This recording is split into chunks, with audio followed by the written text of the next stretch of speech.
consists of an interview conducted by Barbara Cochran, president of the National Press Club Journalism Institute and the Hurley Chair in Public Affairs Journalism at the Missouri School of Journalism, with Mr. Cheney and Dr. Reiner, followed by a brief Q&A. We invite you to purchase the book if you haven't already done so, for sale in the corridor I mentioned before. And each of the books have been pre-signed, has a pre-signed plate with it, so you get a signed copy. There won't be a book signing tonight. For as long as he has served at the highest levels of business and government, Vice President Dick Cheney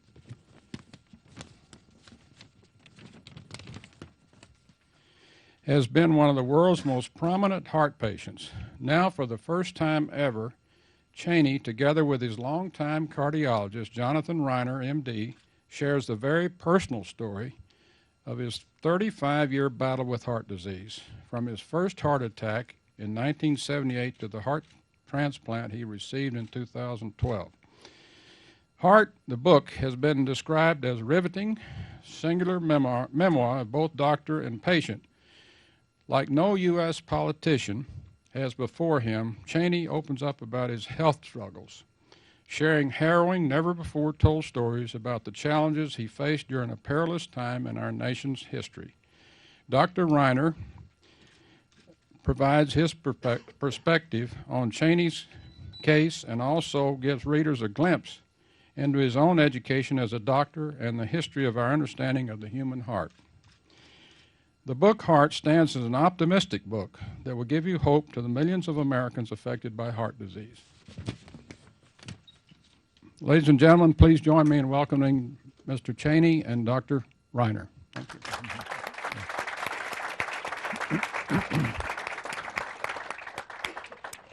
Welcome, gentlemen, and as Joe said, you have written a fascinating book. The method you chose is a little unusual. You each write part of every chapter. Mr. Vice President, you describe your personal experience, and Dr. Reiner, you give your perspective as Dr. Cheney's cardiologist and also the history of change and innovation in cardiac care. Since that formula works so well in the book, I thought we'd use it for this interview this evening. Mr. Vice President, your heart health history is amazing, and I'm sure everyone is so pleased to see you here and looking so well tonight, and after they learn everything that you've been through, they'll be even more amazed.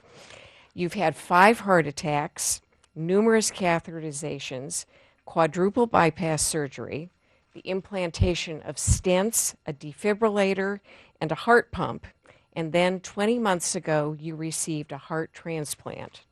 Through it all, you held some of the most high-powered jobs and dealt with some of the most stressful situations imaginable. So going back to your first heart attack, which happened to you at the age of 37 during your first campaign for Congress, what are the lessons you've learned from your experience that you'd like to share with others? Well, that's sort of what the book is about, in the sense that what we tried to do is to use my case to talk about those developments, most of which hadn't occurred when I had that first heart attack, but have saved my life. And so it's a hope, a message of hope and optimism about the phenomenal, innovative capabilities of American medicine. The treatment I got in 1978 when I had that first heart attack, as John's pointed out, wasn't much different than what Dwight Eisenhower got more than 20 years before, in 1955, when he had a major heart attack.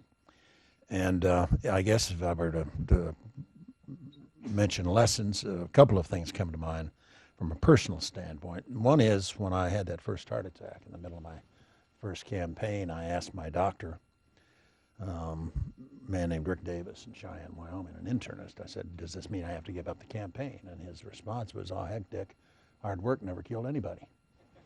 Now, that's not exactly approved conventional wisdom. I say that next to John here. But it was, he also said that stress comes from spending your life doing something you don't want to be doing. But he said if you feel up to it and something you want to do, do it. And I sort of lived by that. And I think that was an important lesson. I also, very early on, realize that you never hesitate. If you think you might be having a heart attack, if you don't get your family to the nearest emergency room, you're a fool. And unfortunately, a lot of people put it off or say, well, maybe tomorrow, or maybe it's indigestion, or I'll check it next week. When I had that first heart attack, the only sensation I had was in these two fingers of my left hand. And the only reason I checked into the hospital that night to have it checked out was because my first cousin had had a bad heart attack a few weeks before. But the lesson I took away from that was once I got into the hospital and sat down on the examining table, I passed out. I was having a heart attack. But if when in doubt, check it out. If you don't, you're a damn fool. It's as blunt as I can be about it. But I think that saved my life on more than one occasion. And I had a series of small attacks over a period of years. I never really had what I would call a major attack. The problem, of course, was it was cumulative, and the damage ultimately was significant. Finally, the lesson that the book is about, really about the wonders of modern American medicine. In spite of all the debate we're having now over Obamacare and everything else, and it's not a political book, we didn't write it as a political book. The fact of the matter is we have the best healthcare system in the world. May not be perfect, maybe things people can find they'd like to fix it, but do not underestimate the enormous talent and creativity and courage, as John says, and persistence of those people who've given us the kind of system that saved my life. And not only that, but it allowed me to go forward and have a full and complete career by anybody's standards, even though I was, for 35 years, a heart patient.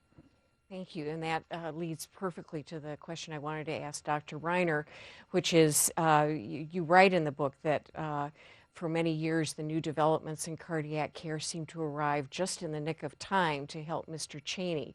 Can you talk a little bit about what some of those advances were? Yeah, I told the Vice President at the beginning of this project that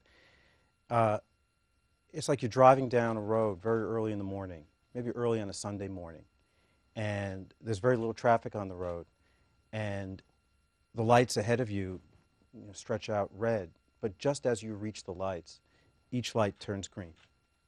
And it struck me that that was really a perfect metaphor for the Vice President's medical history. Seemingly every time he had a medical event that might turn his light red, that might stop his career or stop his life, medicine had an answer for it. And when you look at the Vice President's life, the Vice President didn't just survive these events. Seemingly every time he had an event, he took on a job of increasing responsibility. He had his first heart attack in 1978 and became a member of Congress. And he had another heart attack in 1984 and then ascended the leadership in the Republican Party. Had another heart attack and bypass surgery in the late 80s and became Secretary of Defense. And obviously, 13 years ago, became Vice President of the United States. So there was a medical answer, and the Vice President used that medical advance to not just survive the event, but to thrive. And when we were writing the book, we really wanted to write a book which was less sort of a medical memoir, but really more of a book that, offered people with heart disease, hope. And in part to understand where they had come from, but also to understand, what we can do. I had a phone call last week from a patient I haven't seen in 10 years, and this was the best call. I haven't told you this. This was the best call from anyone I've had about the book, and I'd known this man for a long time. He moved out of town, and he called and said, "Hey John, I read your book. I am Dick Cheney." And he had had multiple heart attacks, and he has a defibrillator in, and he's got heart failure, and he thanked us for writing the book because it helped him understand where he was and what could be done for him, and it gave him hope. And that was really our goal, for this project. Great. Well, we're going to go through the very dramatic story that you tell. And Mr. Vice President, when you had, from 1988, when you had bypass surgery until 2000, you experienced no heart-related crises of any kind. And then in 2000, George W. Bush asked you to vet possible vice presidential candidates, and then he offered you the job. What were your concerns as related to your health, and how did you address them? Well, I would, there's one other, I'd make an addendum to your question if that's allowed, in addition to the quadruple bypass, the other thing that was magical